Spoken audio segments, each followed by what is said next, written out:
वही चीज यहाँ पे भी समझ में आएगा। बस मुख्य रूप से आपको याद रख लेना है कि संतुलित बजट और असंतुलित बजट और कौन सा घाटे के बजट।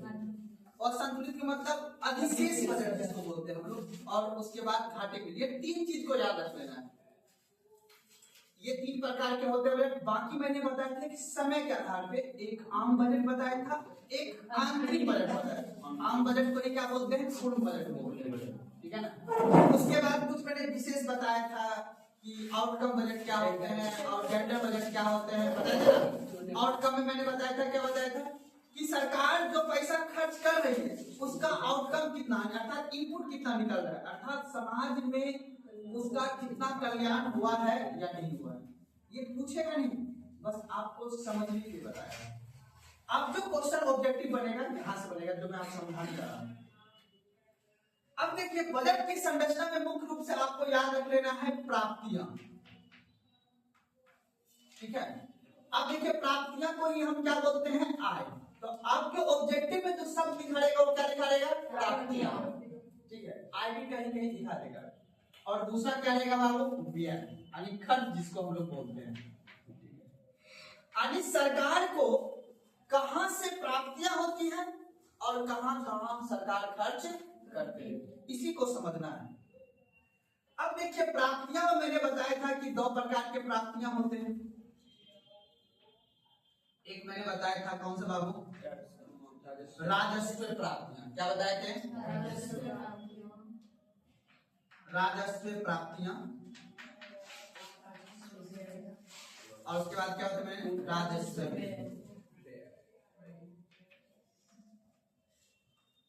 अब देखिए, समझिएगा, राजस्व प्राप्तियों में क्या चीज हो जाएगी बाबू? यानी जहां पे सरकार को नियमित रूप से पैसा आता ही रहेगा, उसको हम क्या बोलेंगे?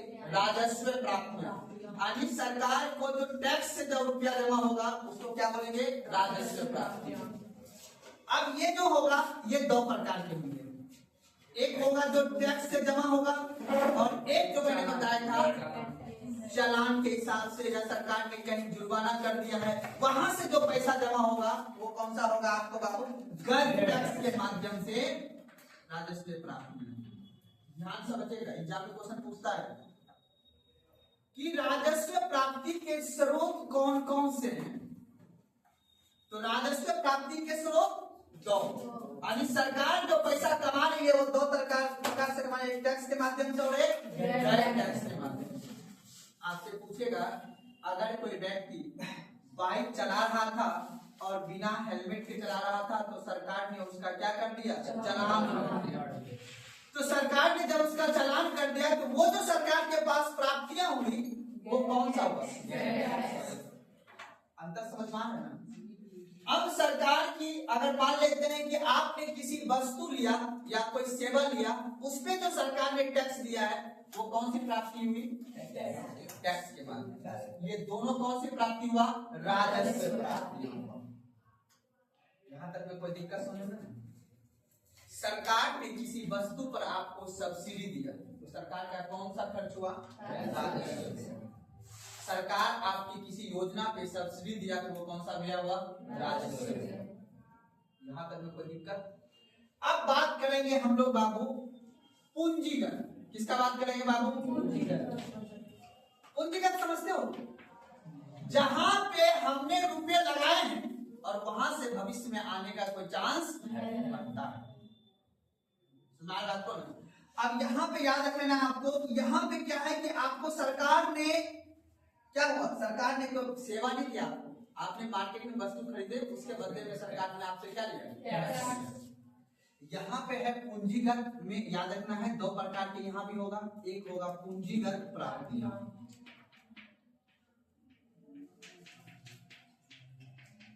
और एक क्या होगा? पूंजीगत व्यय। अब देखो समझना, सरकार के पास जो प्राप्तियां हुई कौन सी? पूंजीगत। कौन सी प्राप्ति? जैसे कि मान लो सरकार ने, एग्जांपल दे रहा हूं, सरकार ने किसी को ऋण दिया, उससे सरकार को प्राप्ति होगी ना? ऋण प्राप्ति होगा, इंटरेस्ट। मान लो एग्जांपल के लिए कि भारत सरकार ने भारत सरकार ने बिहार सरकार को 100 करोड़ का ऋण दिया, 100 करोड़ का ऋण दिया और बिहार सरकार ने उसको खर्च किया, अपना कहीं यूज किया। फिर सरकार ने बोला, अब बिहार सरकार ने फिर इसको क्या देगा, इंटरेस्ट देगा, ब्याज देगा ना। तो वो ब्याज जो हुआ क्या हुआ, पूंजीगत प्राप्तियां हुआ। समझ में आता है ना? सरकार ने यहां से सरकार ने क्या लगाया, अपना पूंजी लगाया है, उससे सरकार कमा रही है, उसको क्या बोलेंगे, पूंजीगत प्राप्ति।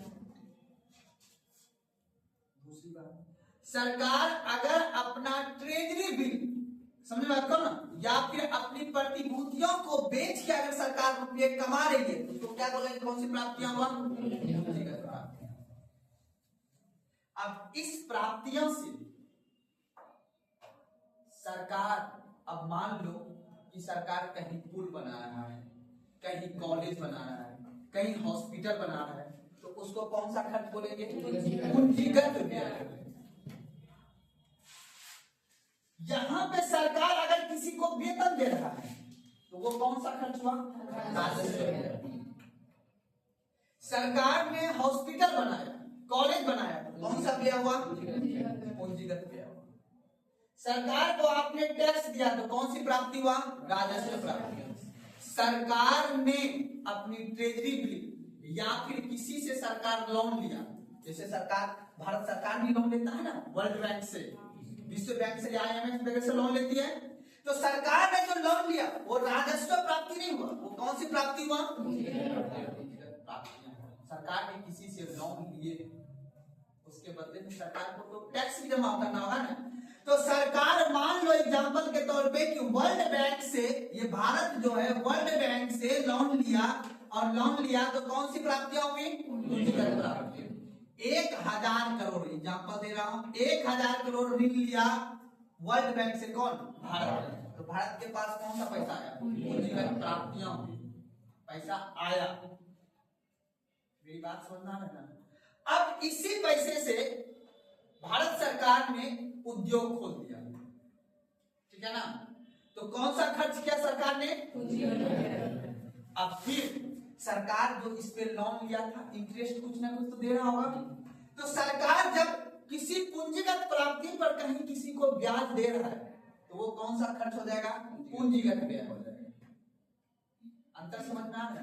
एग्जाम में यही ऑप्शन पूछेगा कि कौन सा खर्च राजस्व व्यय है और कौन सा व्यय पूंजीगत व्यय है। जब किसी के ऋण को चुकाएगा वो कौन सा व्यय होगा, जब किसी चीज को बेच के सरकार रुपए कमाएगी तो वो कौन सी प्राप्तियां होगा,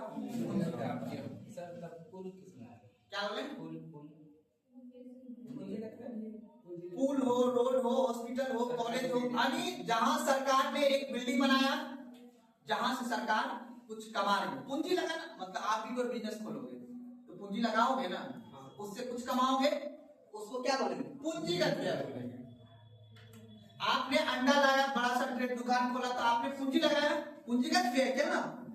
लेकिन शादी में आपने लगा लिया खर्चा, तो वो कौन सा खर्च हो गया आपका, आपने अपना कमाई का मैंने खर्च किया, वो राजस्व, जहां से कुछ आने का गुंजाइश नहीं। इसीलिए हमारा भारत सरकार या बजट जो है दो तरह से होता है।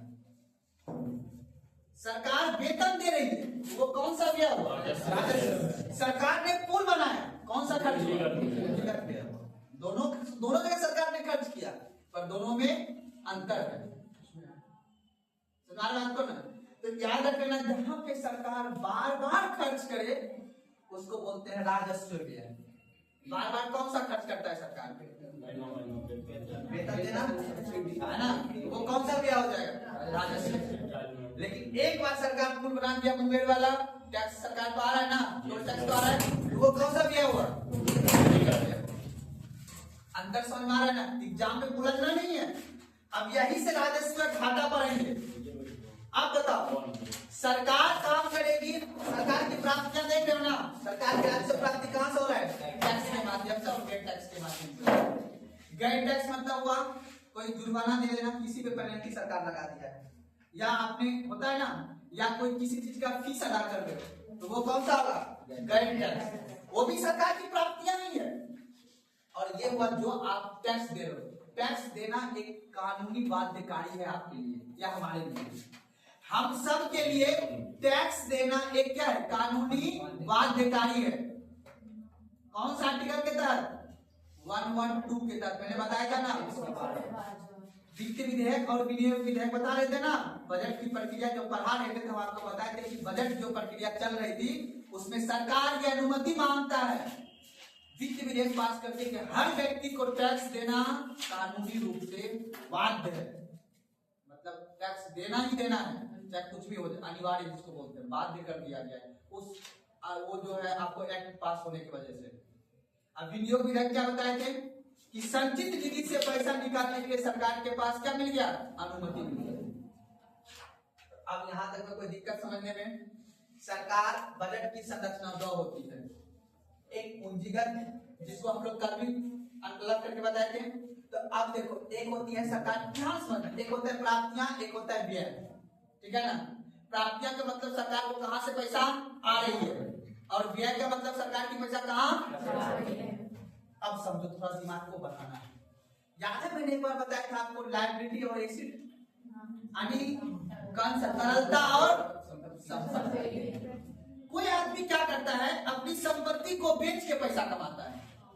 जैसे मान लो कि आपके पास, अपना एग्जांपल लेते हैं, मान लो आपके पास कोई एसिड है, एसिड मतलब घर है या जमीन है, आपने जमीन को क्या किया, बेच दिया और आपको पैसा मिला, तो वो कौन सा पैसा हुआ, पूंजीगत प्राप्तियां। कौन सी हुआ, आपने सरकार के पास भी, सरकार मान लो कहीं जमीन है 100 एकड़ का, सरकार ने बोला कि काम करने के लिए इसको बेच दो, अब सरकार को से क्या है, पैसा है ना जी। जहां सरकार अपने एसिड को बेच के प्राप्तियां कर रही है, वो कौन सी प्राप्ति, यही एग्जाम में पूछेगा। जहां पे सरकार ना तो अपनी एसिड को बेच रही है, ना तो अपनी तरलता को बेच रही है, ना तरलता मतलब बढ़ रही है, वो कौन सी प्राप्तियों का बात है, राजस्व प्राप्ति। वर्ड में अंतर समझना, एग्जाम में पूछेगा निम्नलिखित में से कौन सी संपत्ति को बेचने से तरलता घटेगी या बढ़ेगी। सरकार अपना एयर इंडिया बेच दिया, एयर इंडिया समझ लो ना, पहले एयर इंडिया जो एरोप्लेन उड़ता था ना, वो एयर इंडिया किसका था, भारत सरकार का था। अब उसको बेच दिया प्राइवेट आदमी को, बोला अब चलाइए, आप चलाइए। अब उसमें टिकट टिकट जो दे रहा है वो किसको दे रहा है पैसा, कंपनी को, कंपनी वाला किसको दे रहा है पैसा, सरकार। LIC पहले किसका था, भारत सरकार का था, बेच दिया ना उसको। ये दोनों अभी एग्जांपल है, जीता जागता एग्जांपल है। LIC जो है अब किसी निजी कंपनी का है, पहले उसमें किसका शेयर था, भारत का था। तो सरकार ने अपनी पूंजी को बेच दिया, उससे जो प्राप्तियां हो रही है वो कौन सी प्राप्ति, अर्थात जहां सरकार अपनी एसिड को कम करके जो प्राप्ति करे वो कौन सी प्राप्ति, पूंजीगत प्राप्ति। आप इसको समझो, जहां सरकार की ना एसिड बिके ना लायबिलिटी बिके, वो कौन सी प्राप्तियां होगी। इसमें सरकार आपसे जो टैक्स है, सरकार कुछ जा रहा है, सरकार कुछ गया है, आपने खरीदा, आपने ये पानी का बोतल खरीदोगे, सरकार कंपनी वाला बनाया है, बस कंपनी मेरे यहाँ बेच रहा है, इस वजह से सरकार इस पे क्या लेगा, टैक्स लेगा। तो जहां पे सरकार को ना कोई संपत्ति बेचना पड़े, ना कोई एसिड में कमी आवे, तो वो कौन सी संपत्ति प्राप्तियां होगी, राजस्व प्राप्ति। लेकिन इसमें सरकार को कुछ ना कुछ बेचना पड़ेगा, चाहे वो सरकारी का। आप डाक टिकट देखो, डाक टिकट देखो जी, सरकार की वो कौन सी संपत्ति है, या फिर आपने देखा होगा वो जो कागज आता है, स्टाम्प पेपर आता है ना, 1000 का, 500 का, 200 का, उससे पूंजीगत प्राप्ति। मेरी बात, जहां पे सरकार अपनी संपत्तियों को बेच के जो प्राप्त आय करे वो कौन सी आय, पूंजीगत प्राप्ति। जहां पे सरकार कुछ भी अपना ना बेचे वो कौन सा, राजस्व। प्राप्तियां कितने प्रकार के, दो। अब थोड़ा सा आगे बढ़े। अब देखो यहीं पे मैं इसको बस अलग करके समझाता हूँ, बस यहाँ पे दिमाग लगा लेना है। यही टॉपिक थोड़ा हार्ड है समझने में, थोड़ा सा, ठीक है ना। अब बस इसको क्या करना है, एक तरफ क्या करना है बाबू, बोलो, बोलो प्राप्तियां, क्या बोलना है? प्राप्तियां। प्राप्तियां अब ध्यान रखना है, प्राप्तियां बाबू दो। एक कौन सा प्राप्तियां? राजस्व। और एक कौन सा होगा? पूंजीगत। अब व्यय भी कितने प्रकार के बाबू? दो प्रकार। कौन कौन सा व्यय? एक राजस्व व्यय, पूंजीगत व्यय। पुल वगैरह बनाना कौन सा व्यय? पूंजीगत व्यय। सैलरी देना कौन सा व्यय? राजस्व व्यय। समझाया? तो जहां से सरकार की प्राप्तियां और क्या होगा? व्यय। तो प्राप्तियां कहां से? दो तरह से, और व्यय भी दो तरह से। अब बताओ, सरकार जितना रोड बना रही है, इंफ्रास्ट्रक्चर आधारभूत संरचना का विकास कर रहा है, सरकार ने कहीं पुल बनाया, सरकार ने कहीं डैम बनाया। अभी सरकार, बिहार सरकार ने अभी या भारत सरकार ने कोसी मोती परियोजना बनाने की बात कर रही है। तो अब जो कोसी मोती परियोजना में 6000 करोड़ का, कितने बनेगा? 6000 करोड़ का बनेगा। अब वो पैसा कौन सी खर्च करेगा सरकार? कौन से व्यय से खर्च करेगा? पूंजीगत। क्यों? क्योंकि सरकार ने किसी से पूंजी लिया। देखो कैसे चलता है दुनिया, अब समझना। एग्जांपल देंगे, मान लो कि हमें बिहार के नेपाल के बॉर्डर पे हमें कौन सा परियोजना बनाना है? कोसी मोती परियोजना। कोसी मोती परियोजना बनाने के लिए हमें खर्च करना है 6000 करोड़ रुपया। ठीक है, इतना रुपया सरकार को चाहिए। ठीक है, अब सरकार बोलेगा कि हमने अब इसको क्या करना है? खर्च करना है। सरकार के पास जो राजस्व आ रहा है, जो यहाँ से जो पैसा आ रहा है, उससे तो बाबू सरकार टैक्स से जो पैसा आ रहा है या टैक्स से, उससे तो सरकार क्या कर रहा है? सैलरी वगैरह दे देता है सबको। टीचर वगैरह सैलरी देता है ना जी, मास्टर में जितने भी है, डॉक्टर वगैरह जितने भी IAS IPS जितने भी स्टाफ काम कर रहे हैं, सरकारी कर्मचारी, उन सबको तो वेतन दे रहा है सरकार यहाँ से। अब सरकार बोल रहा है अच्छा 6000 करोड़ करेगा, जाके दरवाजा खटखटाएगा किसका? वर्ल्ड बैंक का। किसका? अमेरिका के पास जाएगा वर्ल्ड बैंक, बोले देखिए हमको बिहार में बनाना है वो कोसी मोती परियोजना, उसके लिए हमें कुछ पैसा चाहिए। बोलेगा ठीक है हम दे देते हैं पैसा। वो दे देगा पैसा, लोन इसको भारत सरकार को। भारत सरकार को लोन देगा, भारत सरकार बोलेगा ठीक है बाबू बनाओ, कोसी मोती परियोजना बन जाएगा। अब जो बनेगा कोसी मोती परियोजना, बड़ा सा डैम बन जाएगा, वहां से क्या उत्पादन होगा? बिजली होगा ना। या फिर जितना भी बाढ़ रुक जाएगा तो खाली जमीन बचेगा, तो उस पे क्या होगा? जमीन का दाम बढ़ेगा ना। सरकार उधर क्या लगाएगा?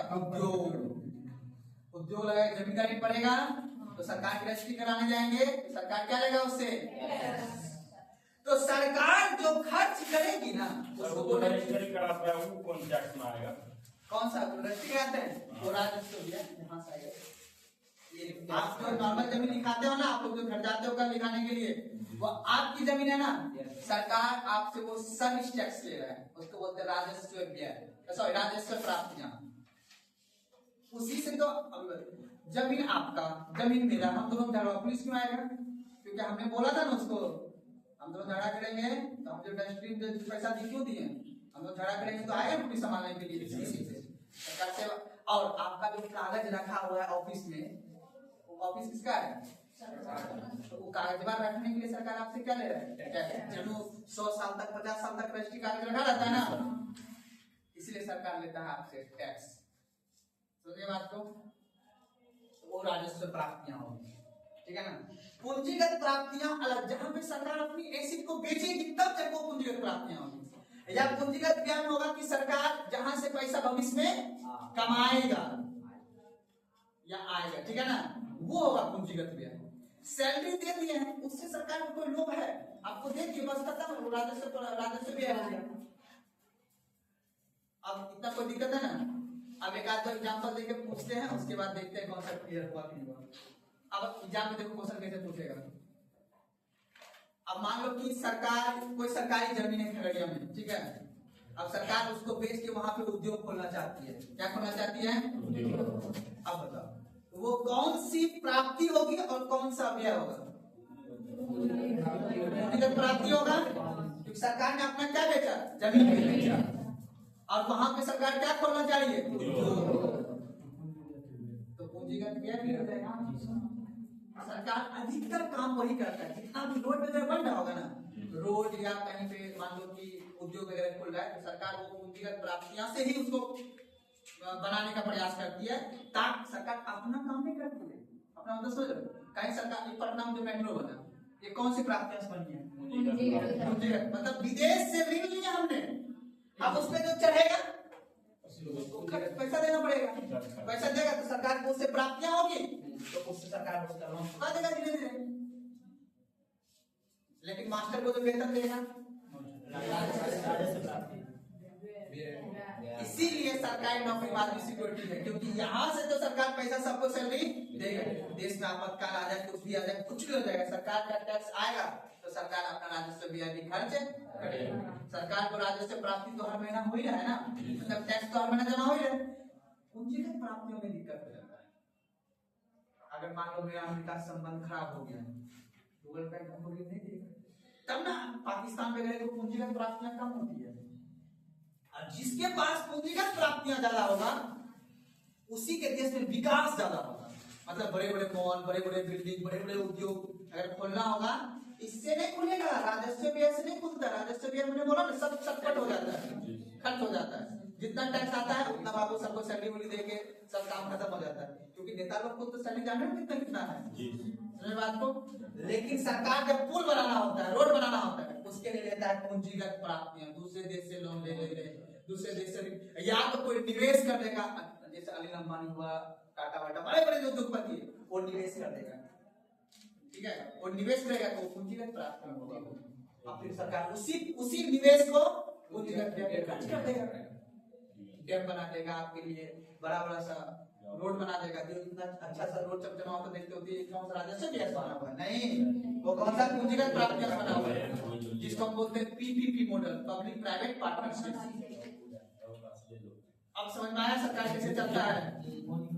कोई दिक्कत नहीं समझने में। इसी तरह सरकार अपना दुनिया घर चलाते हैं। आप अपने घर का बजट कैसे चलाते हो? कभी कुछ जरूरत पड़ता है कर्जा लेते हो ना जी, शादी उड़ा देते हो ना, हम लोग यही बेवकूफ है। बहुत दो में ऐसे आदमी होते हैं जो दुनिया को सॉल्व करने के लिए, समझा बात को ना, क्या बोलेगी, दुनिया को सॉल्व करने के लिए जो है ना, दुनिया को सॉल्व करने के लिए जो है वो कौन से प्राप्तियां खर्च करती है? दूसरे से ऋण ले लेगा, बोलेगा अपन इसको तो खर्च करना है, शादी विवाह में पूरा गांव भोज खिलाना है, मान लो उसके पास राजस्व प्राप्तियां मान लो सैलरी किसी को 40,000 का महीना है, वो 20 लाख रुपए शादी में उड़ा देगा, तो कहां से खर्च क्या होगा? पूंजीगत प्राप्तियां से क्या होगा ना। तो सरकार देखो, अब सब आपके घर का बता रहा हूँ, हम लोग का घर के बता रहा हूँ, ये दैनिक जीवन का बात है, लेकिन सरकार ऐसे सिस्टम चलाता, समझा बात को ना। अब इसी में बताओ, अगर हमारे पास राजस्व व्यय कम आया, यानी राजस्व व्यय राजस्व प्राप्तियां जो है कम आया और राजस्व व्यय क्या हो गया, ज्यादा हो गया, तो कौन सा घाटा?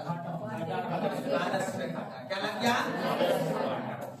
जब मान लो पूंजीगत प्राप्तियां मेरे पास कम आया और पूंजीगत व्यय हमने ज्यादा खर्च कर दिया, कौन सा घाटा?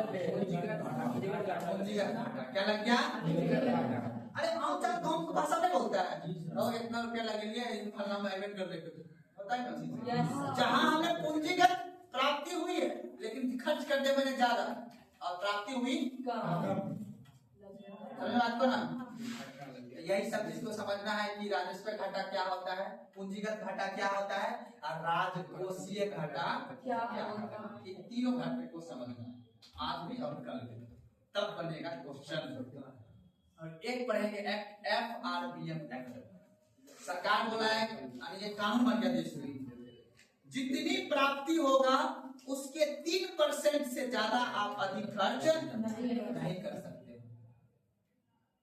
जैसे मान लो एग्जाम्पल के लिए कि अगर मुझे इस बार का जो बजट है 53.5 लाख करोड़ का है, ठीक है ना, मान लो 53.5 लाख करोड़ का बजट है, सरकार बोल रहा है कि नहीं, हम मान लो एग्जाम्पल सर, इसमें प्राप्तियां हो रही है सरकार को, मान लो 50 लाख करोड़, कितना हो रहा है? 50 लाख करोड़ सरकार को प्राप्तियां हो रही है। दोनों प्राप्तियां मिला के और कौन प्राप्तियां? राजस्व प्राप्तियां और पूंजीगत प्राप्ति। याद रखना, हमारा पैसा दुए जगह खर्च ज्यादा होता है। एक पूंजीगत प्राप्तियां में, पूंजीगत प्राप्ति मतलब जो हमने दूसरे से ऋण लिया है उसको क्या देना है? इंटरेस्ट देना है, ब्याज देना है ना, हर साल चुकाना है ना ब्याज, उसमें मेरा ज्यादा रुपया खर्च हो जाता है। उसके बाद सब राज्य को जो अनुदान देते हैं ना, उसमें खर्च, ये दो जगह हम लोग का पैसा ज्यादा खर्च होता है बजट का। 53 लाख करोड़ सुना बात को ना। तो उसमें से अब देखो, अगर मान लो कि 50 लाख करोड़ आ रहा है तो सरकार कुल जमा का 3% से भी अधिक रुपया खर्च वो कर सकता है। ज्यादा घाटा दिखाना भी अच्छा नहीं है, कम घाटा दिखाना है। 3% तक का घाटा आप दिखा सकते हैं कि आमदनी कम है, मैंने खर्च ज्यादा किया। वो भी ये दिखाना है कि कहां कहां आपने खर्च किया है, किस किस सेक्टर में खर्च किया है। तो मैंने बताया जेंडर बजट, आउटकम बजट बताया ना, ये सब चीज सरकार को दिखाया जाता है, उसमें पढ़ा जाता है कहाँ कितना कहां पे आपने खर्च किया है। यही है अपना देश का बजट संरचना, कहां से प्राप्तियां हो रही है और कहां पे सरकार खर्च। एक एक करके इसको लिख लेंगे, समझ में आ जाएगा कि दुनिया कैसे काम कर रहा है। तो हम पहले ही समझ गए बात को, अब तब डाटा पढ़ना है 2026-27 का बजट पढ़ेंगे, ठीक है ना। लेकिन पहले इसको समझ में आ गया कहां। अब बोलेंगे कि कितनी प्राप्ति होगा, 4 लाख करोड़ रुपया प्राप्ति होगा, तो समझ जाओ कौन सी प्राप्ति हुई, राजस्व प्राप्ति की पूंजीगत प्राप्ति। जहां सरकार अपनी राजस्व पूंजी को बेचेगा तो वो कौन सी प्राप्ति हुई, पूंजीगत प्राप्ति। अब एक बार समझ लो, लायबिलिटी और एसेट। एसेट क्या होता है, संपत्ति। जहां संपत्ति को बेच के पैसे, जैसे आप लोग करते हो, हम लोग करते हैं ना कि अपना संपत्ति को बेच के पैसा कमा लें, घर बनने चमचमाता हुआ सुनाएगा। तो वो कौन सी प्राप्तियां होगा, पूंजीगत प्राप्ति। जहां पे सरकार अपना कुछ नहीं बेच रहा है, ना अपनी संपत्ति बेच रही है, ना अपनी तरलता को बेच रही है, ठीक है ना, वो कौन सा राजस्व प्राप्ति। अब देखो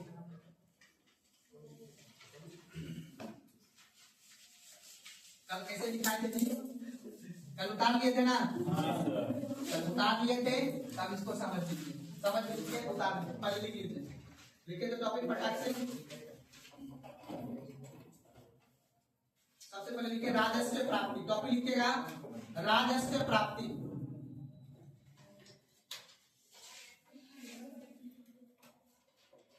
राजस्व प्राप्ति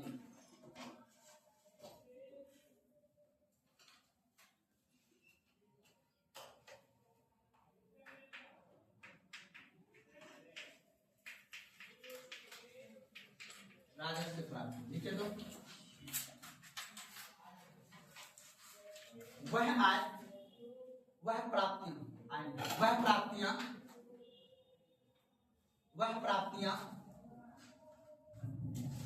जो सरकार को, वह प्राप्तियां जो सरकार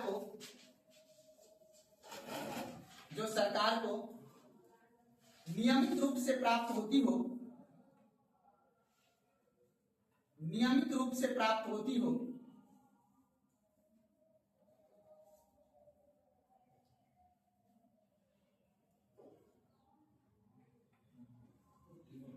नियमित रूप से प्राप्त होती हो तथा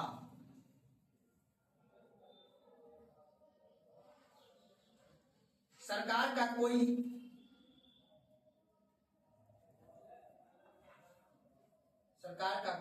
दायित्व उत्पन्न नहीं होता हो, सरकार का कोई दायित्व उत्पन्न नहीं होता हो,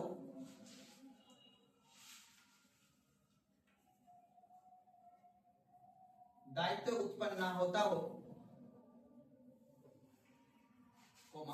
ना ही संपत्ति में कमी आता हो, ना ही संपत्ति में कमी आता हो,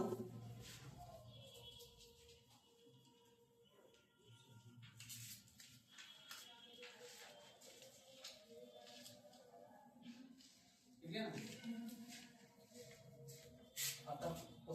अर्थात अर्थात ऐसी प्राप्तियां जिससे सरकार को वापस ना करना पड़ता हो, अर्थात ऐसी प्राप्तियां जिसे सरकार को वापस नहीं करना पड़ता हो,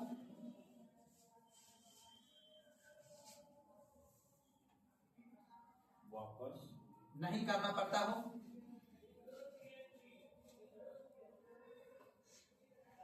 ना ही सरकारी संपत्ति का बिक्री करना पड़ता हो, ना ही सरकारी संपत्ति का बिक्री करना पड़ता हो,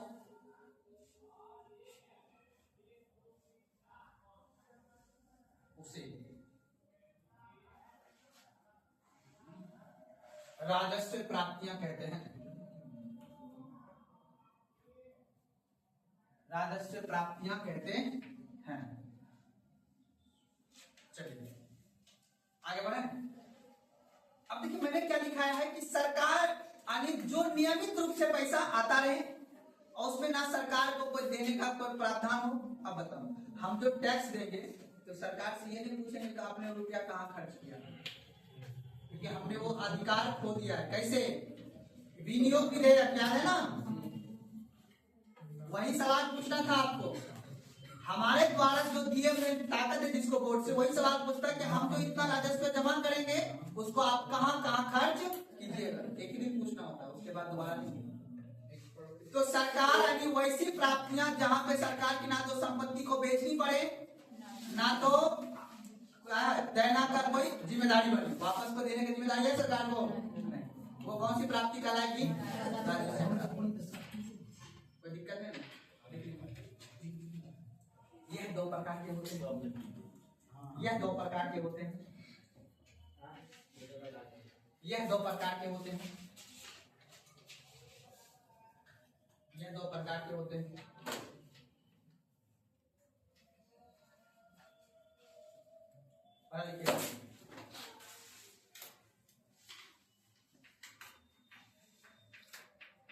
कर राजस्व प्राप्तियां।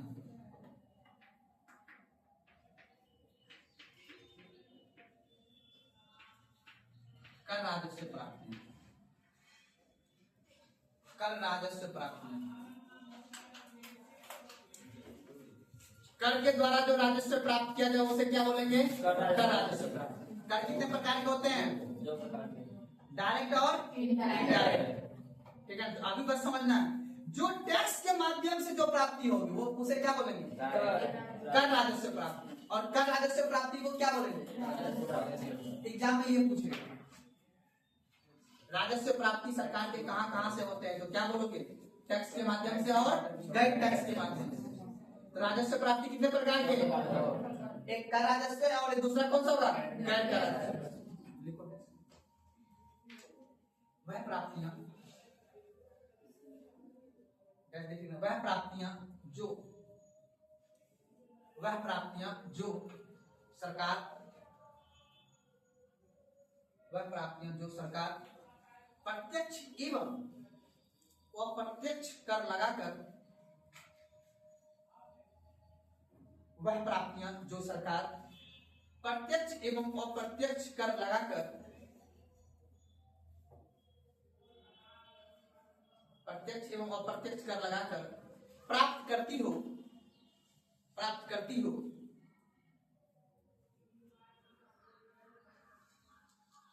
उसे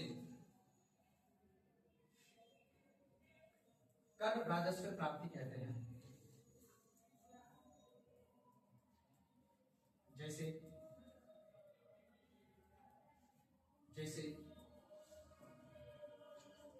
आयकर, इनकम टैक्स जिसको बोलते हैं हम लोग, आय कर।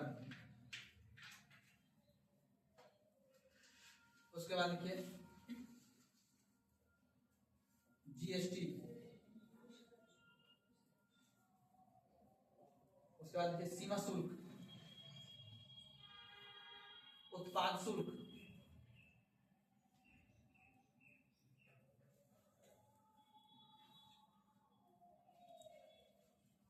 ये सभी कौन सा प्राप्ति हुआ सरकार का? भूमि कर। हाँ वो भी हो सकता है। अभी जब टैक्सेशन सिस्टम पढ़ाएंगे तो वहां डिटेल्स बताएंगे, पर अभी समझ लेना है। एग्जाम्पल में देगा सरकार अपनी प्रतिभूतियों को बेच के कौन सी प्राप्ति करती है? पूंजीगत प्राप्ति करती है। सरकार आपसे टैक्स लेके, आयकर लेके कौन सी प्राप्तियां करती है? यही ऑब्जेक्टिव सोल्व करने वाला ध्यान रखना कि सरकार की जो प्राप्तियां हो रही है, सरकार को जो पैसा आ रहा है दो जगह से, एक टैक्स की वजह से। टैक्स राजस्व प्राप्ति है तो सरकार को क्या करना पड़ता है? ना कोई एसिड खर्चा है, ना कोई तरलता खर्चा है, ना कोई संपत्ति को बेचनी होती है, ना कोई देने का उसका कोई जिम्मेदारी है। आप किसी से तरलता पैसा उधार लोगे तो उसको देना पड़ेगा। मान लो कि हम दोनों आपसे ऋण लिए, तो भले हमने संपत्ति नहीं बेचा लेकिन तरलता तो बेची ना, आया ना? मान में मान लो वही होता है तरलता और होता है एसिड। एसिड मतलब आपकी संपत्ति को बेच के पैसा कमाना, तरलता मतलब आप लिए हैं फिर उसके बाद में हम ऋण देंगे। चला बात करो। तो जिसमें सरकार को ये दोनों ना बेचना पड़े वो कौन से प्राप्तियां होगा? राजस्व प्राप्ति कितने प्रकार के हैं? तो दिक्कत है ना, देखिए दूसरा गैर कर राजस्व प्राप्ति। गैर कर राजस्व प्राप्ति, गैर कर राजस्व प्राप्ति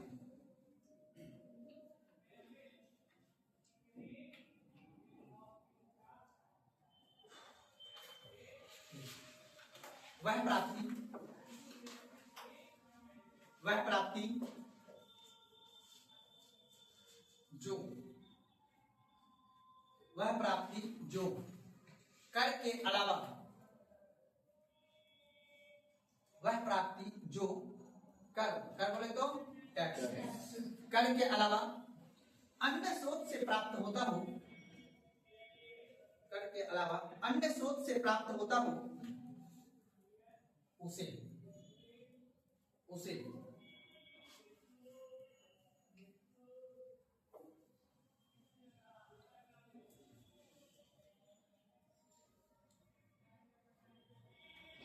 देखिए जी, उसे गैर कर राजस्व प्राप्ति, उसे गैर कर राजस्व प्राप्ति। अब बताओ, सोच के देखो, यहाँ पे बता रहा, सरकार ने अपने रुपए को, समझ बात को ना, अपने रुपए को कहीं पे ऋण दिया था, उससे सरकार को क्या मिल रहा है? ब्याज मिल रहा है। तो उसको क्या बोलेंगे? गैर कर राजस्व प्राप्ति, पूंजीगत प्राप्ति भी और गैर कर राजस्व प्राप्ति भी। सरकार ने आपसे जुर्माना ले लिया है ना, पेनल्टी ले लिया, सरकार को कौन सी प्राप्ति हुआ? गैर कर राजस्व। जहां टैक्स का कोई मतलब नहीं है, सरकार ने आपसे फीस लिया है, होता है ना, जैसे सरकार का आप कोई चलान, जैसे आप ड्राइविंग लाइसेंस बनाने जाओगे, सरकार आपसे क्या लेगा? चलान लेता है नहीं, सरकार को कौन सी प्राप्ति हुआ? सरकार के पास जमा होता है ना सरकार का। तो याद रखना, जहां पे कोई टैक्स देने का कोई बाध्यकारी नहीं, जहां सरकार आपको फीस लेता हो, ठीक है ना, या जुर्माना किया हो आपसे, वो सभी कौन सा होगा? गैर कर। क्या बोले? हाँ, वही तो हम समझा रहे हैं ना, जहां से सरकार तुम्हें टैक्स देने की कोई बाध्यकारी नहीं है, आपको फीस, आप पेनल्टी कब लगेगा? जब गलती कीजिएगा तब ना, नहीं कीजिएगा तो नहीं, तब तो बाकी आप क्या दे रहे हो? कर राजस्व दे ही रहे हो ना। जहां आप गलती करोगे तो वहां पर आपको क्या देना होगा? गैर कर राजस्व। सरकार को पैसा आने का स्रोत बता रहे हैं हम, लिखिए, लिखिएगा, जैसे जुर्माना से प्राप्त आय, जैसे जुर्माना से प्राप्त आय, जुर्माना से प्राप्त आय, लाइसेंस फी, लाइसेंस फी, लाइसेंस फी,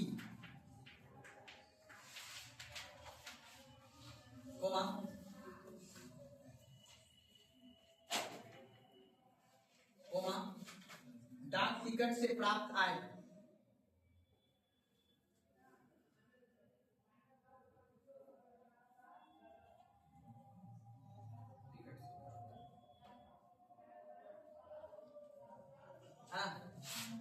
अब ट्रेन में आप चढ़ने जाओगे, आप टीटी से मान लो टिकट नहीं कटाए हो, आपको क्या देना पड़ेगा? जुर्माना देना पड़ेगा जी। वो सभी सरकार कौन सी प्राप्ति हुए? समझ आ गया बात? तो दोनों मतलब समझ में आ गया ना? चलो, अब ये सरकार की क्या है? प्राप्तियां। सरकार क्या है? प्राप्तियां। अब कौन सी प्राप्ति पढ़े हमने? राजस्व प्राप्ति। कोई दिक्कत है ना? तो राजस्व प्राप्ति कितने प्रकार के? दोनों प्रकार पढ़ लिए। मुख्य रूप से याद रखना है, ये दोनों भूल जाओ तो कोई दिक्कत नहीं। एग्जाम में क्वेश्चन पूछेगा ये, कोई दिक्कत है ना? अब अगला लिखो, अब लिखो राजस्व व्यय। टॉपिक क्या लिखो? राजस्व व्यय।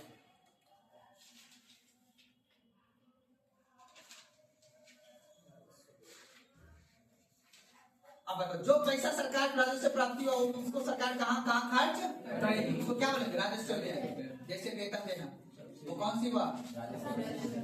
छात्रवृत्ति हो गया। छात्रवृत्ति देना, कोई ये योजना चलाना, कल्याणकारी योजना चलाना, ठीक है ना, या सब्सिडी देना, कौन सा किया हुआ?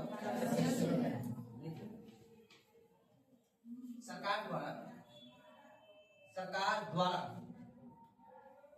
एक वित्तीय वर्ष में, सरकार द्वारा एक वित्तीय वर्ष में किए जाने वाले, सरकार द्वारा एक वित्तीय वर्ष में किए जाने वाले सभी अनुमानित व्यय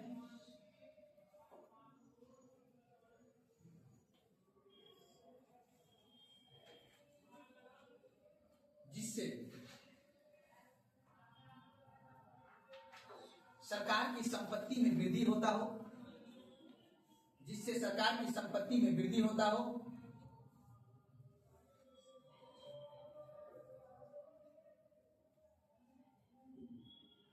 उसे राजस्व व्यय कहते हैं।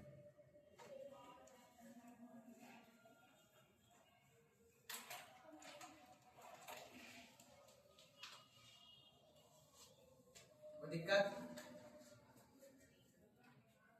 जैसे कर्मचारी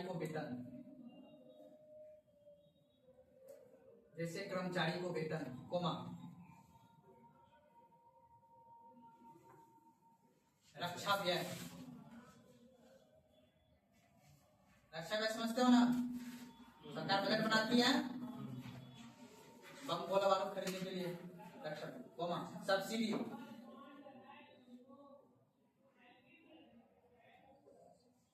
छात्रवृत्ति,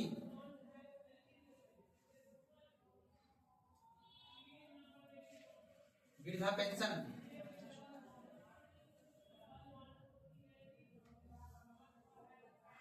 राज्य को अनुदान। देखो ये सब है सरकार का खर्चा।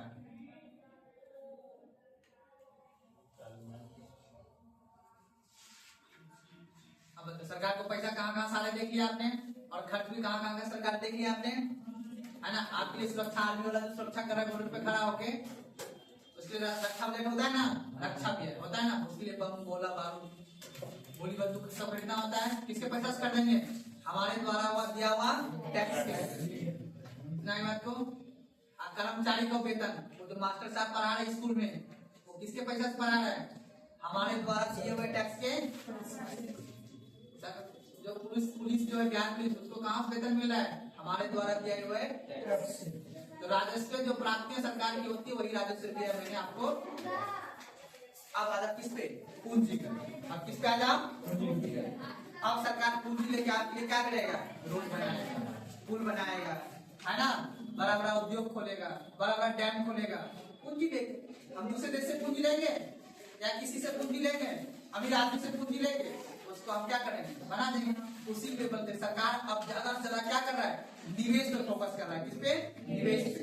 जितना ज्यादा कौन सी प्राप्तियां करना चाह रहे हैं? पूंजीगत प्राप्ति। जितना पूंजीगत प्राप्ति होगा उतना ज्यादा पूंजीगत व्यय भी हम करेंगे, और पूंजीगत व्यय करेंगे तो क्या लगेगा? उद्योग लगेगा कि उद्योग लगेगा तो क्या होगा? रोजगार मिलेगा, सबका जीवन स्तर क्या हो जाएगा? अब इस खर्चा से जो है ना, राजस्व आय से, राजस्व व्यय से कुछ नहीं होता है, देश चल रहा है जैसे चलता है।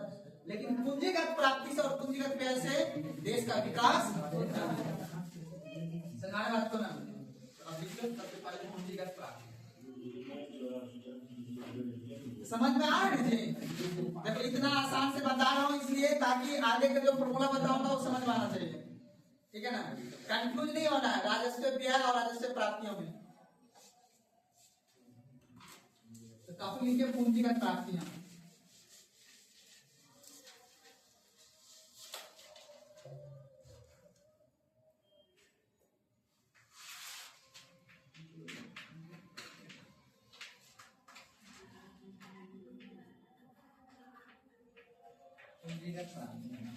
चलिए नीचे ध्यान देंगे।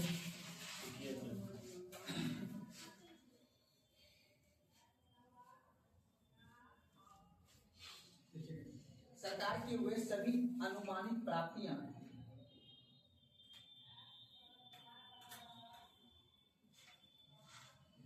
सरकार की वे सभी अनुमानित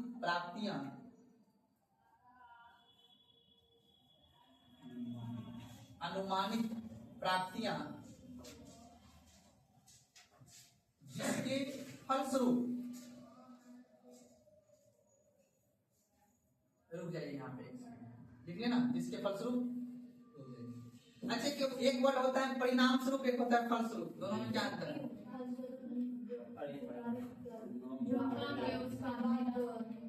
यानी कहने का मतलब हम जो कार्य करेंगे ना उसके बाद फल क्या मिलेगा या परिणाम स्वरूप, दोनों सब एक है, ठीक है ना, बस अंतर कुछ नहीं है। बस आपको समझाना ये था कि पूंजीगत प्राप्तियां के अंतर्गत मैंने बोला ना कि जो अनुमानित प्राप्तियां होगी, ठीक है ना, उसके फलस्वरूप, ठीक है ना, फलस्वरूप का मतलब उसके बाद, यानी जो पूंजीगत प्राप्तियां, अनुमानित जो प्राप्तियां मेरे पास आया उसके फलस्वरूप हमारे देश की जो है ना देता का मतलब लायबिलिटी में क्या हो जाएगा, वृद्धि हो जाएगा, और संपत्ति में क्या आ जाएगा, कमी आ जाएगा। अर्थात याद रखना देता, याद रखना देता जिसको हम बोलते हैं लायबिलिटी, और एक को बोलते हैं संपत्ति, इसको बोलते हैं एसिड। याद रखना यानी वैसी प्राप्तियां जिसमें लायबिलिटी मेरा बढ़ जाएगा और संपत्ति मेरा क्या हो जाएगा, घट जाएगा। मान लो एग्जाम्पल के लिए कि हमारे पास कोई जमीन था या कोई कंपनी था जिसको हमने बेच दिया, और बेचा तो मेरे किसमें कमी आ गई। जैसे एग्जाम्पल हमने अभी तक मैंने सरकार ने बोला, सरकार ने एक योजना निकाला भारत माला परियोजना, ठीक है ना, जिसके तहत सरकार ने बोला कि हम जो है जितने भी स्टेशन है उसको बेहतर करेंगे, उसको हाईटेक सिटी जैसा बनाएंगे स्टेशन।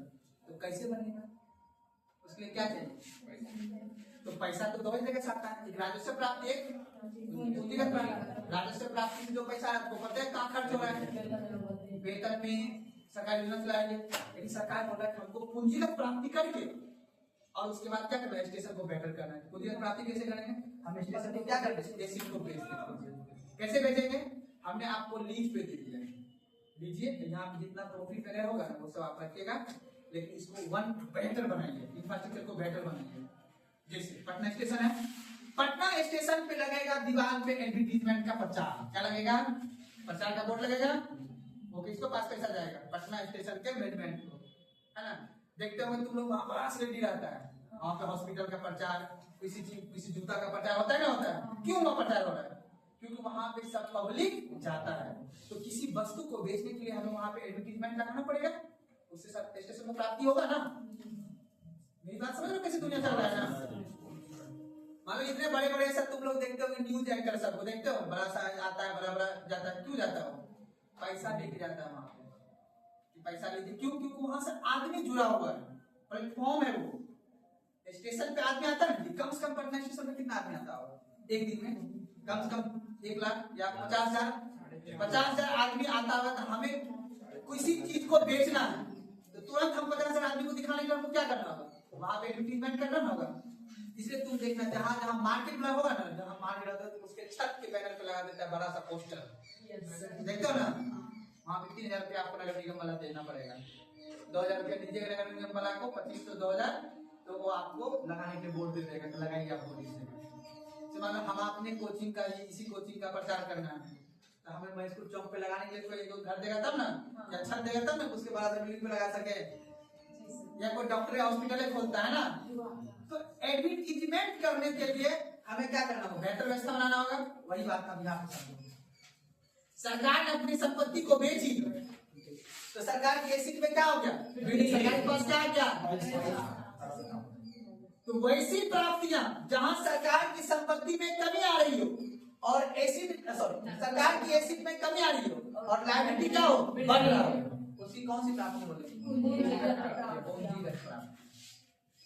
अब बता, तुम सोच के बताना, तुम लोग ध्यान से पढ़ा दिया ना, क्या ये प्राप्ति अच्छी है या राजस्व प्राप्ति अच्छी है, वो अच्छी नहीं है। वो जो राजस्व टैक्स से मानो सब पे बढ़ा दे सरकार, सरकार पर ज्यादा पैसा जाएगा, उससे पब्लिक को प्रॉब्लम आ जाएगा, गरीब आदमी कहाँ देगा पैसा उतना जाएगा।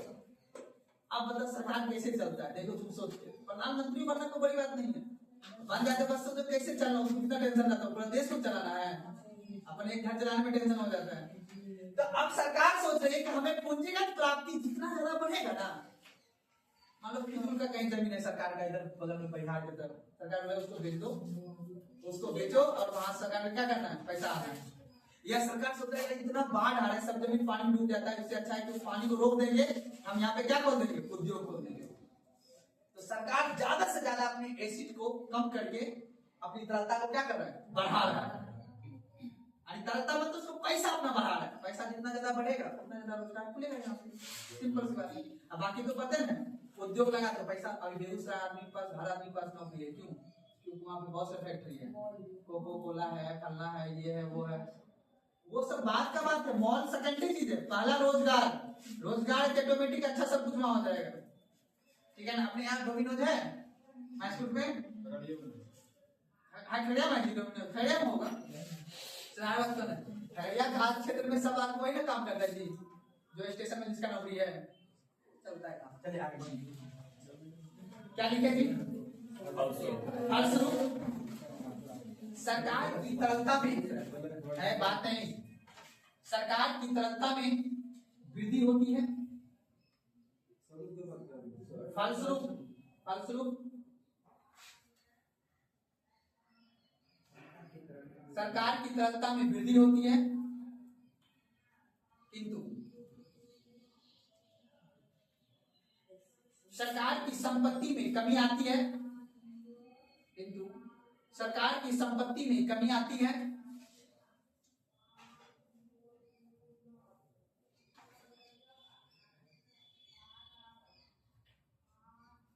इन प्राप्तियों को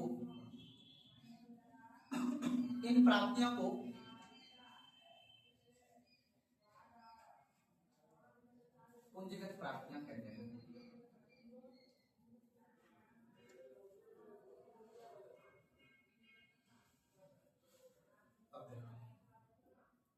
मैंने लिखा है कि वे सभी अनुमानित प्राप्तियां जिसके फलस्वरूप सरकार की तरलता में कमी, सब सरकार की तरलता में वृद्धि आती हो और परिसंपत्ति में क्या आती हो, कमी आती हो, इन सभी प्राप्तियों को क्या बोलते हैं, तो आगे बात तो ना। अब सरकार की संपत्ति पता है कहाँ कहाँ है, नहीं देखो तुम लोग, मैसूर स्टेशन किसका है, सरकारी विद्यालय किसका है, हर गांव में सरकार का जमीन है, ऐसा कोई गांव पंचायत भवन सब नाम सुने हो, किसका घर है वो, बात को ना।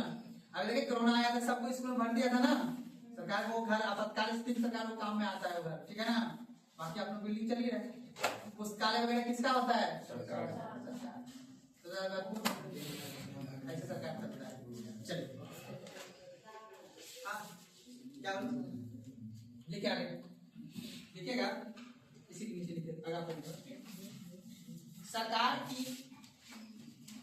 की यह प्राप्तियां, सरकार की यह प्राप्तियां भविष्य में वापस करना होता है, सरकार की यह प्राप्तियां भविष्य में वापस करना होता है,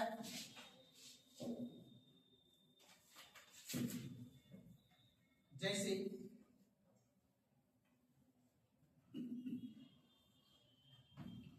विदेश से लिया गया ऋण, जैसे विदेश से लिया गया ऋण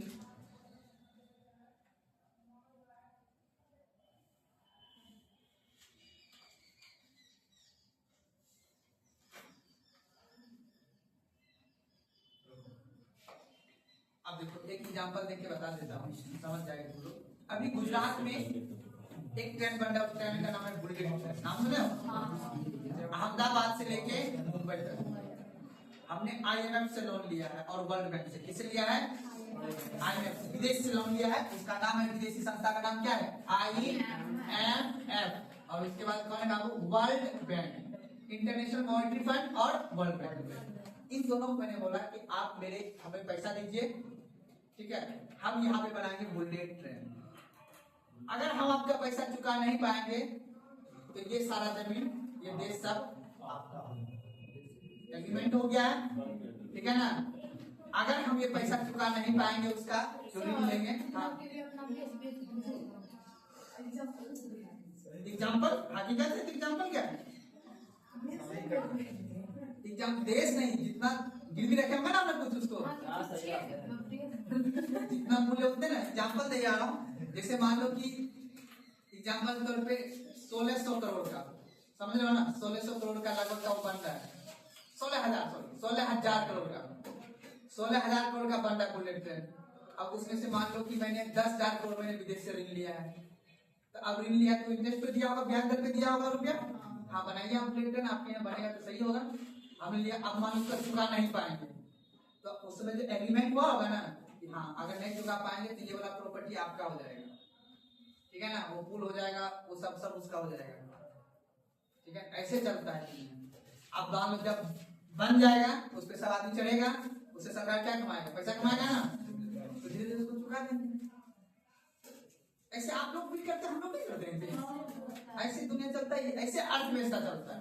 यही तो इकोनॉमिक्स समझाना है आपको, यही है इकोनॉमिक्स, अर्थव्यवस्था।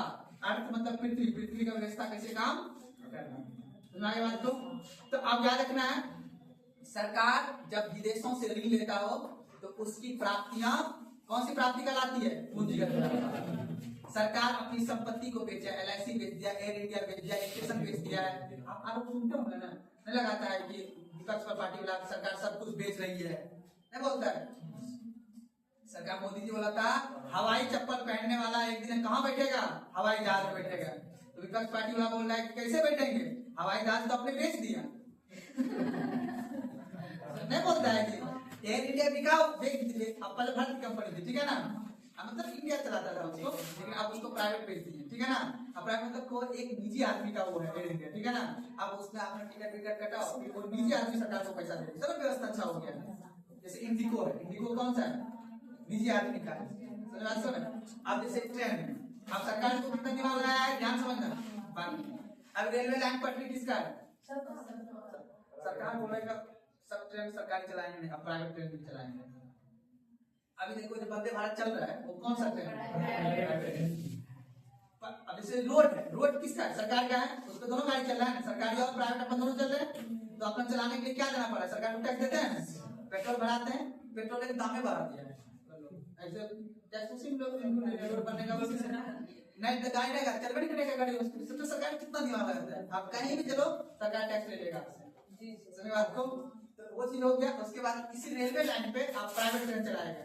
जैसे अभी अभी देखो पटना उधर से देखो जो प्राइवेट चलता है ना, पटना तक ले चलता है ना, अपना जो रूट में चलता है ट्रेन, तो 4 लाख व्यापारी है ना न्यू जलपाईगुड़ी में, अरे दार्जिलिंग का नाम सुने हो? 4 लाख व्यापारी हो जाता है पटना अपना चाय बेचने के लिए, ठीक है ना। आदमी है करोड़ों में खेलने वाले, ठीक है ना। वही आदमी 200 आदमी चढ़ता है ट्रेन, उसमें वही 200 आदमी चढ़ता है और उसको 3 घंटा में यहाँ से पटना से पहुंचा देता है, ठीक है ना। एकदम कोई टेंशन नहीं है, आराम जाना। बाकी जो बस इधर करके उसको रोक देता है, फिर आगे गाड़ी बढ़ा देता है, उसी जगह पता चल जाता है आपका वैल्यू कितना है, आप उस ट्रेन में बैठे आदमी वैल्यू चलाए बड़े। तो समझ आ गया बात को, उसको क्या बोलते हैं? पूंजीगत। तो सरकार ने अपना ट्रेन को अभी इस पे चला रहा है। अब सब कुछ दिन ऐसा आएगा 2045 तक तुम देख लेना, 2045 जब तुम लोग ये समझ लो सब कुछ प्राइवेट हो जाएगा। अपने स्टेशन कितना जाएगा, अपना जाएंगे पैसा देंगे बस, कितने यहाँ से कर फिर 2045 तक कोई यहाँ से लेके अपना बेगूसराय तक का साफ हो जाएगा। भारत का भी लेगा पैसा, भारत वाला भी मानो कि या पैसा देखा नहीं तो मान लो ली अभी तो हम देख क्या मान लो एग्जांपल के तौर पे मान लेते हैं कि अपना पटना जंक्शन बिक चुका है, ठीक है ना। तो कितने दिन के लिए बिका होगा? मान लो 100 साल के लिए बिका होगा, है ना। एग्जांपल दे रहा हूँ, ऐसे बिकता है 60 70 50 60 कितना दिन के लिए। अब उतना साल के लिए कोई आदमी जब गंगा का घाट बिकता है, तुम लोग कैसे गंगा घाट बिकता नहीं बिकता है? जो उसकी कन्या रोज मरती है, बहुत जल्दी मरेगा, कमाएगा कैसे, है कि नहीं? तो आदमी सोचो और फिर उसी का हॉस्पिटल में जाओ, मेरा पति बच जाए, ऐसे दुनिया चलता है। ये जो गंगा नदी है ना पटना, जैसे पटना गंगा घाट हो गया, भागलपुर का गंगा घाट, ये सभी बिकता है 2 महीना के लिए, 4 महीना के लिए। इस पे जितना लाश आएगा ना बॉडी दल तो वो वही लेगा, क्योंकि नगर निगम वाला को पैसा देना पड़ता है ना। तो एक जो डोम वगैरह होता है ना वो उसको खरीद देता है घाट को, वहां पे जितना लाश जलेगा जितना बॉडी जलेगा वो सभी जो रुपया आएगा वो वही वसूलेगा, वही डोम वसूलेगा, है ना।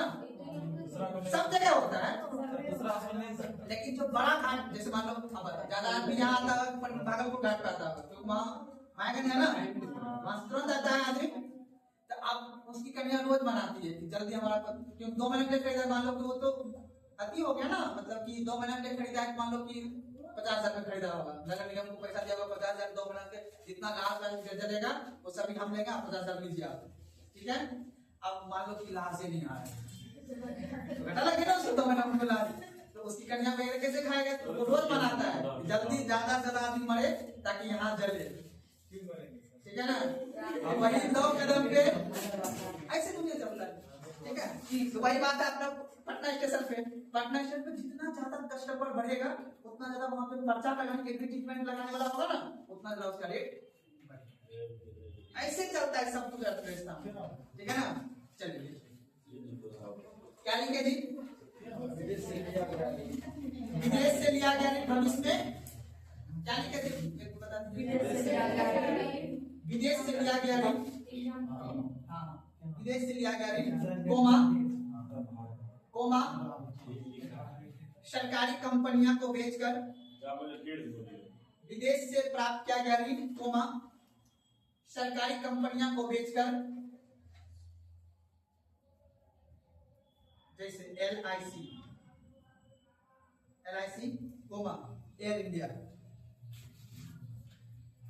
एयर मतलब हवा, एयर इंडिया, कोई दिक्कत।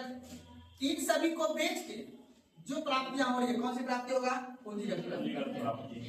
तो किसी कमी हो रही है पूंजीगत प्राप्तियों में, बढ़ क्या रहा है, तरलता, पैसा बढ़ रहा है सरकार का, है ना। गाँव में आदमी देखे हो खेत बेच के खा रहा है, होता है ना, उसकी किस पे कमी आ रही है, संपत्ति कमी आ रहा है, लेकिन उसके पास पैसा आ रहा है, तो कौन सी प्राप्तियां कर रही हो, समझदार हो, चल आगे लिखिए।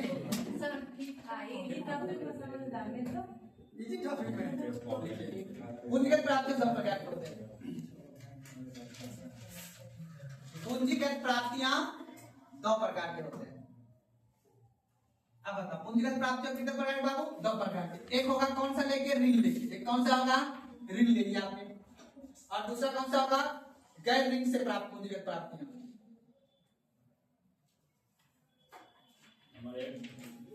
बता रहा हूं, समझो पहले यहाँ पे।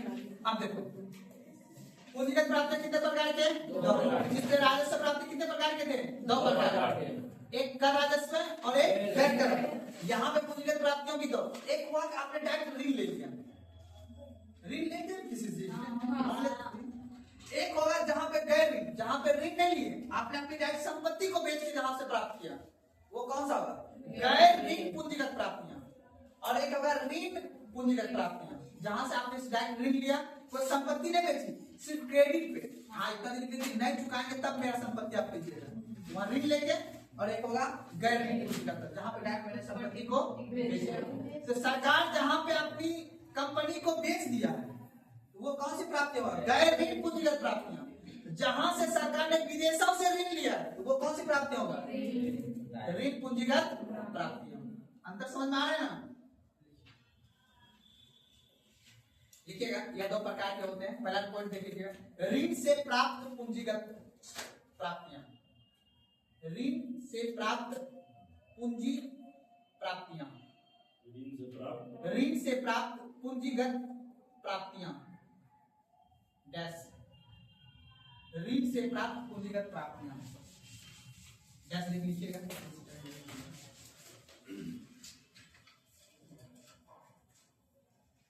वे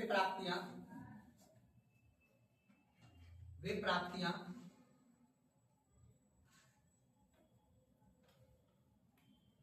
जिससे सरकार पर, वे प्राप्तियां जिससे सरकार पर भविष्य में पैसा वापस करने की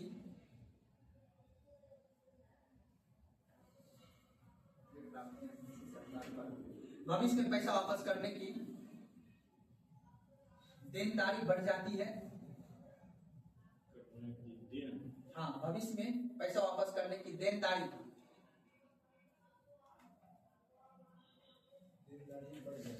देनदारी बढ़ जाती है, उसे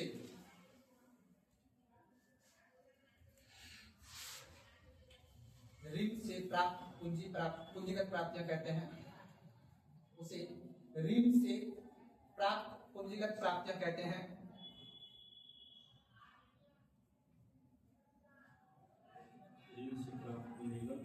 प्राप्तियां कहते हैं जैसे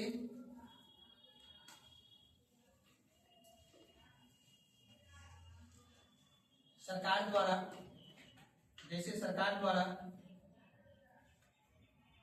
जनता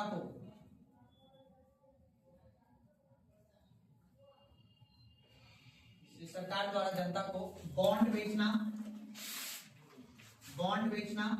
बॉन्ड समझते हो ना, बॉन्ड पेपर किसको बोलते हो, बॉन्ड बेचना, कोमा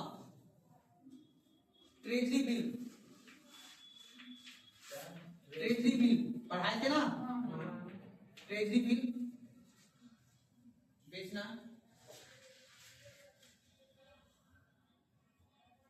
कोमा विदेशी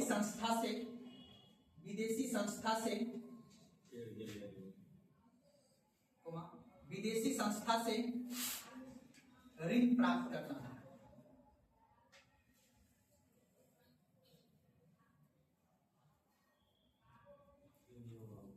कोई दिक्कत नहीं ना?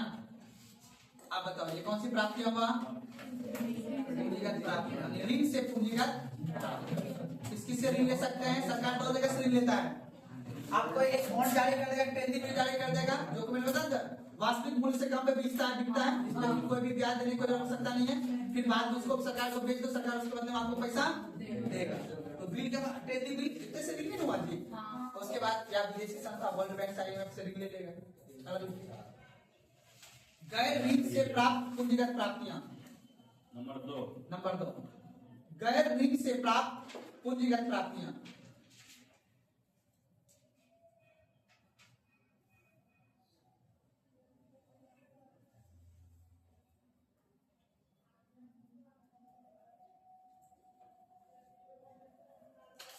आगे बात को आप बताओ, देनदारी समझते हो?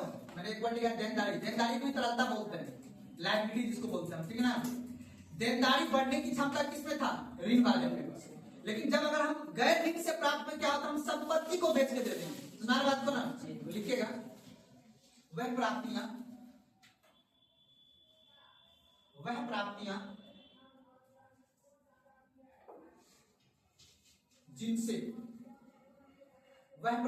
जिनसे सरकार पर कोई कर्ज नहीं बढ़ता है,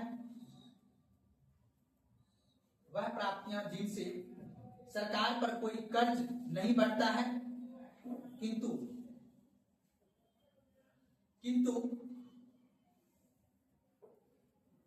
संपत्ति में कमी होती है,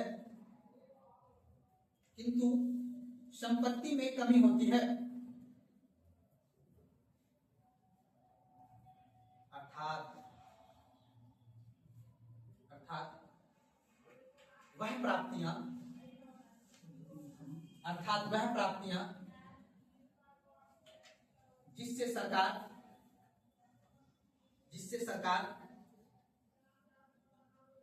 अपनी संपत्ति को बेचकर आय प्राप्त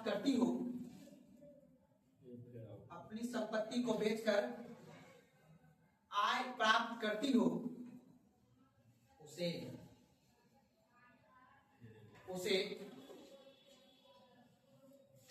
गैर ऋण से प्राप्त पूंजीगत प्राप्तियां कहते हैं। उसे गैर ऋण से प्राप्त पूंजीगत प्राप्तियां कहते हैं।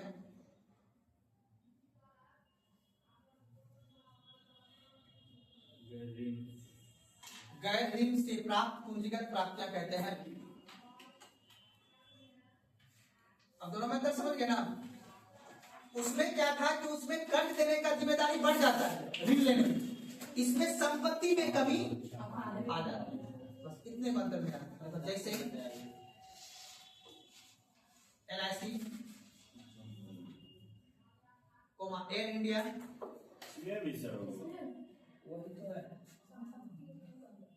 संपत्ति को किसको बेचेगा सरकार? नहीं समझे? देखो समझो, हमने पूंजीगत प्राप्तियों में मैंने दोनों बात दिखाया था। अब पूंजीगत प्राप्तियां दो प्रकार के होते हैं, एक ऋण से और एक विदाउट ऋण से। ऋण से जहां पे कि आपकी तरलता में बढ़ोतरी आ जाएगी, संपत्ति में कमी आ जाएगी।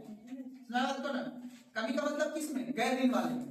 गैर ऋण में क्या आ जाएगा? संपत्ति में कमी आ जाएगा। ऋण वाले में क्या होगा? देता आपको ज्यादा बढ़ जाएगा, कर्ज आपका ज्यादा बढ़ जाएगा। सुना बात को ना? किस चीज पे आ जाते हैं? चलिए लिख लीजिए। जैसे LIC, एयर इंडिया से प्राप्त संपत्ति, से प्राप्त संपत्ति।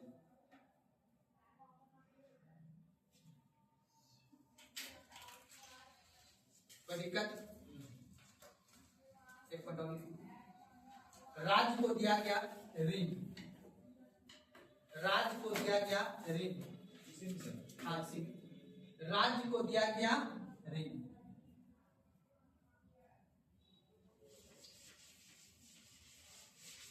चलो एक बार समझ लेते हैं, उसके बाद अब क्या क्या पढ़ लिए जी? क्या पढ़े थे? राजस्व, बोलो जी, राजस्व प्राप्तियां, राजस्व प्राप्ति। राजस्व प्राप्ति कितने प्रकार के बने? कौन कौन सा? पढ़िए। कर राजस्व प्राप्ति और कौन सा? अब दूसरा फिर हमने क्या पढ़ा? पूंजीगत प्राप्ति, ठीक है ना? तो पूंजीगत प्राप्तियां भी कितने प्रकार की बाबू? एक ऋण लेके और एक। अब बताओ, राजस्व की जो प्राप्ति होगी, इसके अंतर्गत सरकार की जो तरलता है या फिर संपत्ति में कोई कमी वृद्धि होगी? नहीं होगी ना, ना वृद्धि होगी ना कमी होगी। कौन सी प्राप्ति में? राजस्व प्राप्ति। लेकिन पूंजीगत प्राप्तियों में बोलो, पूंजीगत प्राप्तियों में क्या होगा? इसमें क्या होगा? यानी आपकी एसिड में क्या आ जाएगी? कमी आ जाएगी, लेकिन तरलता में क्या आ जाएगी? आपके पास पूंजी तो आ जाएगी, लेकिन संपत्ति में कौन सी प्राप्तियां? अब ऑप्शन में से पूछेगा, दिमाग में बैठा लेना है कहाँ पे कौन सी चीज का कमी हो रहा है, कौन सी चीज का सुना के बात ना। ये कितने प्रकार के? दो प्रकार। ये भी दो प्रकार। अब बताओ खर्च, दो प्राप्ति हो गया। प्राप्तियां कितने प्रकार के? सरकार को पैसा कहाँ से आ रहा है? एक राजस्व से, अब सरकार खर्च भी कहाँ कर रहा है? दो, एक राजस्व व्यय और एक राजस्व व्यय मतलब वेतन देना। जहां सरकार की बार बार खर्च, लगातार खर्च हो रहा हो, हर महीने खर्च हो रहा हो, वो कौन सा व्यय है? जहां सरकार को कभी कभी खर्च होता हो, कौन सा व्यय है? जैसे स्कूल बनाना, कॉलेज बनाना, कभी कभी बनाता है कि हमेशा बनाता है? वेतन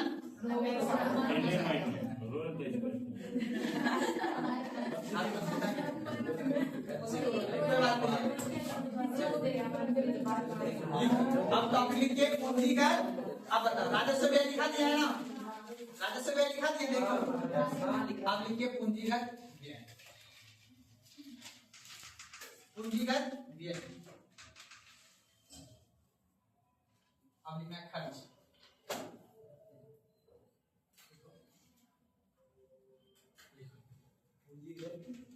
व्यय वह खर्च, खर्च सब लिख दिया हूं, ठीक है ना? समझ लेना, दिया ही बोल रहा हूं। वह खर्च जो किसी सरकार द्वारा, वह खर्च जो किसी सरकार द्वारा ऐसी संपत्ति खरीदने, वह खर्च जो किसी सरकार द्वारा ऐसी संपत्ति को खरीदने या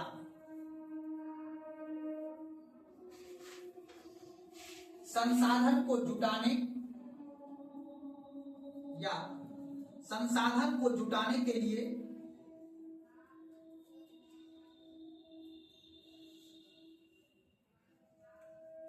खर्च किया जाए, संसाधन को जुटाने के लिए खर्च किया जाए, उसे पूंजीगत व्यय कहते हैं।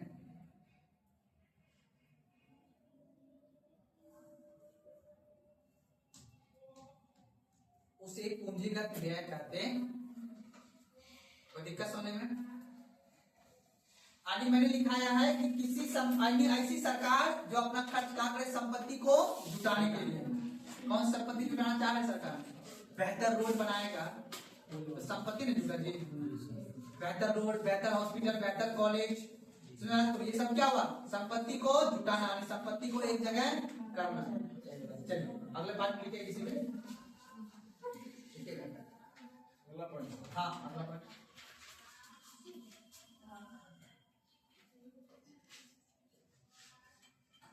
इसके तहत सरकार आधारभूत संरचना का निर्माण करती है। इसके तहत सरकार आधारभूत संरचना का निर्माण करती है।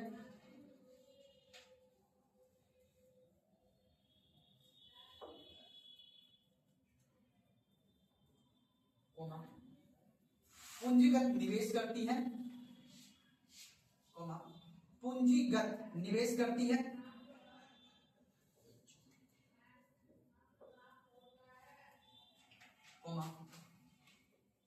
राज्य को ऋण देती है,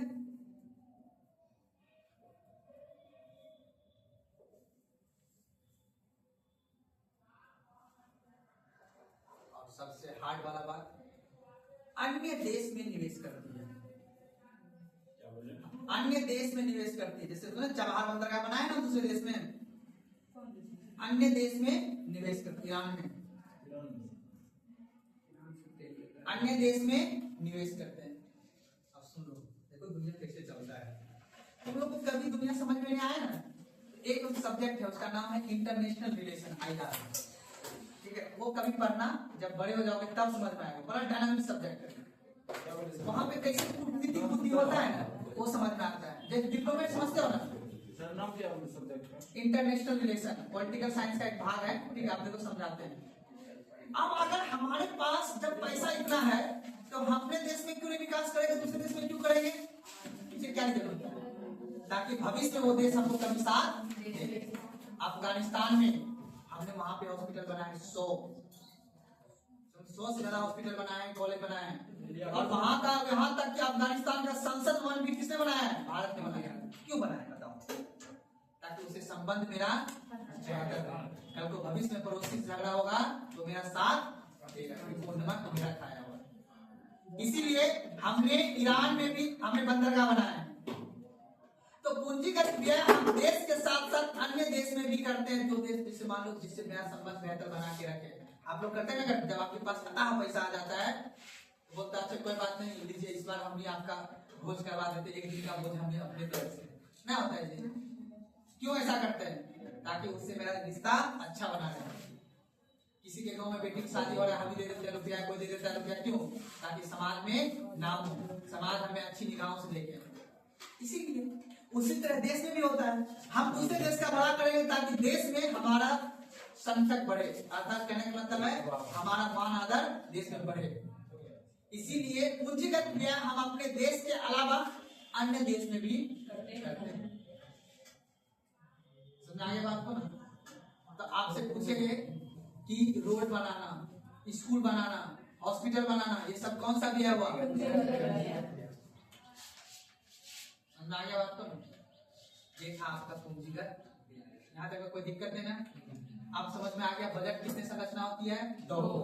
एक राजस्व प्राप्ति और एक पूंजीगत प्राप्ति। राजस्व प्राप्ति दो प्रकार की, कौन कौन सा? समझ आए बात को ना, इसलिए याद रखना है, ध्यान समझ। और खर्च भी कितने प्रकार के? दो प्रकार के। अब जब भी आपको समझ में न आए तो आसान गांव की भाषा में बस याद रख लेना है कि सरकार का बजट किस तरह से, एक होता है सरकार की प्राप्तियां और एक क्या होता है सरकार का खर्च, ठीक है ना। तो याद रख लेना है बजट का दो भाग, ध्यान समझना है। बजट का कितने भाग बाबू? दो भाग। सरकार एक तरफ दिखाती है कि हमें प्राप्तियां कहां कहां से हो रहा है, ठीक है। तो सरकार की प्राप्ति कितने जगह से हो रहा है? दो जगह से। एक कहां से हो रहा है? राजस्व से। एक कहां से हो रहा है? बस इतने बात को याद रखना है, इससे ज्यादा याद नहीं रखना है। बस इतना समझाने के लिए कि ऑब्जेक्टिव सोल्व करना है, तो हर किसी का मैंने प्रकार बताया है, तुम्हारी बात को नहीं। तो सरकार की प्राप्ति कितने जगह से? एक कहां पे? राजस्व और एक राजस्व बोले तो टैक्स और गैर टैक्स दोनों। उसी तरह सरकार जो बजट में जो खर्च करती है बाबू, जिसको हम लोग आसान भाषा में क्या बोलते हैं? व्यय, एक्सपेंडिचर। तो जो खर्च करते हैं सरकार, खर्च भी कहाँ करते हैं? दो जगह करते हैं। प्राप्तियां जब सरकार को दो जगह, यानी सरकार को इनकम दो जगह से आ रही है, तो सरकार खर्च भी कितने जगह करती है? दो जगह। तो सरकार एक खर्च कहाँ पे करता है बाबू? राजस्व, और एक क्या होता है? पूंजीगत। बस इतने को अंतर समझ में रख ले, तो आपका आने वाला सवाल का क्वेश्चन आसान से बन जाएगा। बस ये वाला जो पैसा आता है, ये वाला खर्च को कहाँ पे करते हैं? यहाँ पे कर देते हैं। और ये वाला जो पैसा आता है, ये वाला खर्च को कहाँ कर देते हैं? यहाँ पे। ऐसा नहीं है, बस मैंने समझाया, पैसा तो पैसा है ना, बस आसान भाषा में समझाने के लिए, बात करो। तो अब देखो ध्यान समझ लेना है कि राजस्व व्यय से, राजस्व जो प्राप्तियां होती है उससे राजस्व व्यय, और पूंजीगत जो प्राप्तियां होती है उससे क्या होता है? अब बताओ, अब मेन बात, इसमें लायबिलिटी बढ़ेगा, इसमें एसेट में कमी आएगा, वो सब बताना है, ठीक है ना। अब देखो आपको समझो, ये क्या है? राजस्व प्राप्तियां। राजस्व प्राप्ति, राजस्व प्राप्तियों से सरकार की तरलता में वृद्धि होगा या एसिड में कमी आएगा? क्या